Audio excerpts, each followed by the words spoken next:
El huracán Elena, en español, arrasó la parte sureste de los Estados Unidos. 4 estados. 4 estados, sobre todo Florida, Georgia y las Carolinas. Las 2 Carolinas. Las 2 Carolinas. Y los daños son incalculables, tanto humanos como daños materiales. Se habla de más de 50 muertos. Más de 50 muertos, muchos desplazados, problemas energéticos enormes y hay mucha incertidumbre en esa amplia zona de los Estados Unidos. De categoría 1 pasó con una rapidez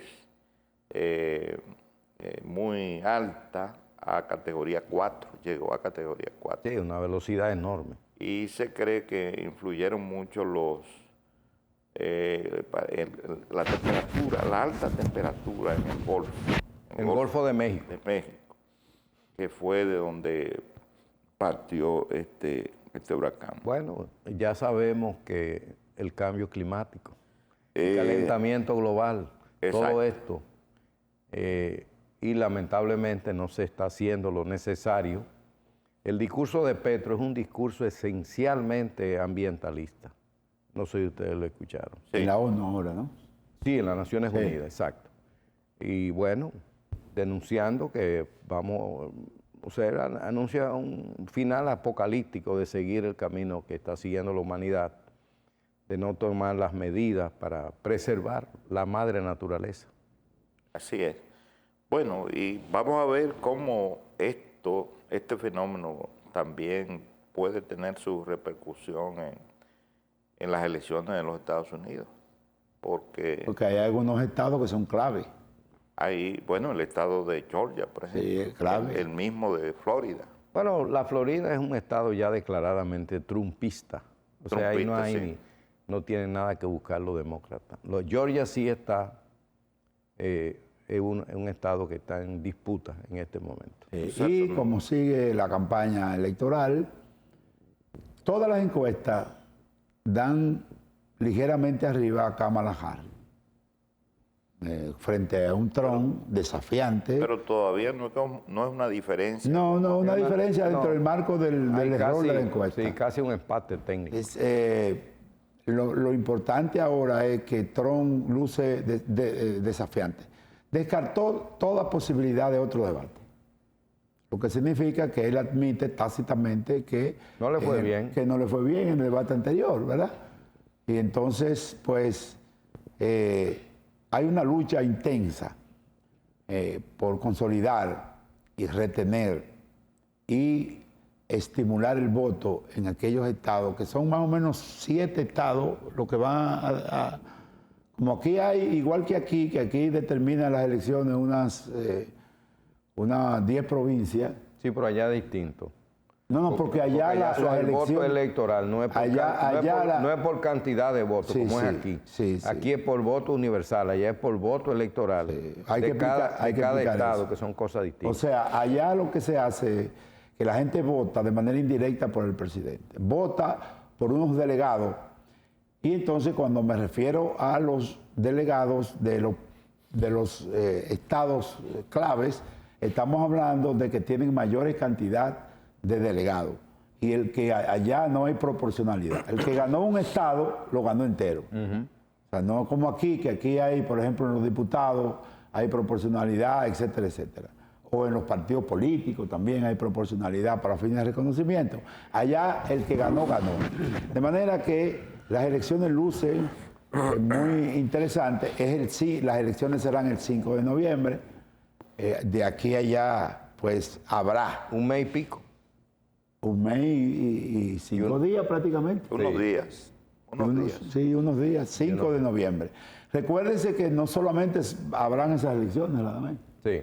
Habrán muchas elecciones ese día en los Estados Unidos. De manera que hay que esperar con mucho entusiasmo porque depende de cómo será el resultado electoral. Nosotros veremos en Estados Unidos influyendo en el reposicionamiento de los bloques de poder dentro de la geopolítica mundial. Sí. Vamos a ver. Bien. En los dos temas donde los demócratas y los republicanos tienen mayores diferencias, inmigración es uno de ellos y política exterior en algunos Y aspectos. en el aborto también. En el tema del aborto, naturalmente, sí. Tema conflictivo, el aborto, donde quiera, Muy conflictivo. ¿verdad? Sí. Y bueno, hay que resaltar que en esta semana Donald Trump se reunió con Zelensky, que estuvo por Estados Unidos, que cada vez que va, según Donald Trump, a los Estados Unidos lleva unos dólares bastante fuertes. Maletín. ¿Eh? En el maletín. En el maletín. Eso es Donald Trump que dice, ¿no? Señores, hubo una expulsión del Partido de la Liberación Dominicana que ha llamado mucho la atención, porque en la misma comunicación se habla de una expulsión deshonrosa de Carlos Amarante Barret. ¿Qué les parece ese hecho político? Porque es Una un hecho figura de político. la República Democrática de Moca, que aquí Ah, tenemos un representante. Sí, sí, Afecta sí, la sí. mocanía. Sí, sí, sí. Sí, los mocanos son personas que ya ganaron el cielo hace mucho. Sí. Sí, por ser mocano. Oh. Solamente por ser mocano. Ya lo otro es secundario. Nacer en Jimaní o nacer en Moca. No, una ¿Cuál es la diferencia del diferencia? cielo a la tierra. Bueno, ahí tenemos... Entonces ahí tenemos la foto de Carlos Amarante Barret. Parecería ser, porque se ha estado rumorando, Radamés y Agustín, que él iba a renunciar del PLD en Sí, los sí, próximos días. sí. Parecería, ¿no? Sí. Iba a renunciar. Danilo se dio cuenta, iba a renunciar y parece que lo popularizó mucho dentro del PLD, tratando de atraerse a alguna gente que en algún momento fueron aliados de él o simpatizantes de él. Danilo se dio cuenta de esa jugada y hizo que la Comisión de Ética y Disciplina del partido pues lo expulsara de una forma, para mí, que quiso destruirlo políticamente. Claro, la forma La muy... forma en que lo hizo, o sea, el léxico, el lenguaje Sí, utilizado, el lenguaje muy agresivo. muy agresivo, pues, eso es propio de Danilo. Muy emocional el Sí, lenguaje. porque la idea es destruir a Carlos Amarante Barret. Claro está, él puede, según los estatutos del PLD, recurrir. Ahí él puede recurrir o a lo interno del PLD o puede recurrir al Tribunal Superior Electoral. ¿Se entiende? Pero creo que no va a recurrir porque es lo que se está hablando, lo que se ha comentado tanto en los corrillos periodísticos como en lo interno del PLD, es que él va a formar un movimiento de unidad nacional, con perfiles muy O definidos. sea, se va a llamar así. Esa es por lo Porque- menos la consigna, ¿no? De unidad nacional. Porque que sea de unidad nacional, eso está en veremos. No, ¿Verdad? claro. Ya de por sí no es O de sea, una unidad cosa es nacional. que sea el nombre y otra cosa es que sea el objetivo. Claro. Pues, el tema no va a ser el objetivo, porque lo que yo tengo el informe es que va a ser un movimiento antigubernamental. Y para mí, que es un movimiento, yo creo que... Otro más, Otro de la, más. de la larga Otra- lista. Otra más. De la otro larga más, lista de movimientos. No creo que tenga futuro político, para mí. Ya. Eso, buscar gente para después, si Leonel es candidato, pues... Sobre todo, ya formar un movimiento político no tiene la misma naturaleza que antes. O sea, los movimientos políticos en la actualidad se forman como maquinarias electorales y el clientelismo es uno de sus principales elementos. Entonces, ¿podrá él competir con los demás? Bueno, En el reparto de favores y No canonjías. estamos en zafra electoral, que eso sí. no le favorece. No. Entonces Señor. estamos en un tiempo políticamente muerto. Es un tanto difícil si él da ese paso para él y para la gente que lo Sí, sigue. sí. O sea, un tanto muy proceloso ese es un tema bastante delicado. Hay que tener cuidado porque puede ser que él esté cavando su propia tumba política. señores, en el marco del cierre de la Asamblea General de la ONU, el secretario general, Antonio Guterres, señaló lo que para él son los tres grandes problemas actuales de la humanidad. Uno, El primero, la impunidad ante las guerras y las secuelas de las guerras.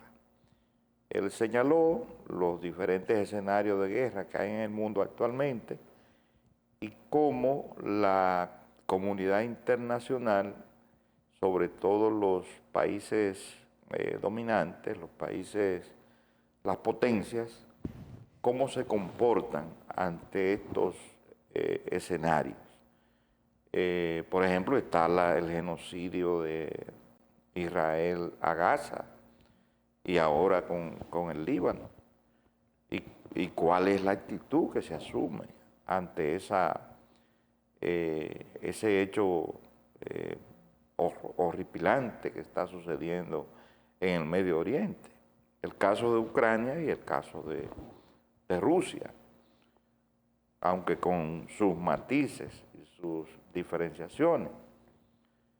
Y otros escenarios de guerra en África. Él señaló algunos escenarios en África que se mencionan muy poco, que no hay una receptividad, una actitud de solidaridad, no hay un llamado. Toda esa guerra están generando, a propósito de lo que estamos hablando de la inmigración, más de 600.000 personas que se desplazan hacia otro. El fenómeno migratorio. El fenómeno migratorio que está dando como consecuencia de ese fenómeno migratorio una ola de nacionalismo, sobre todo en países...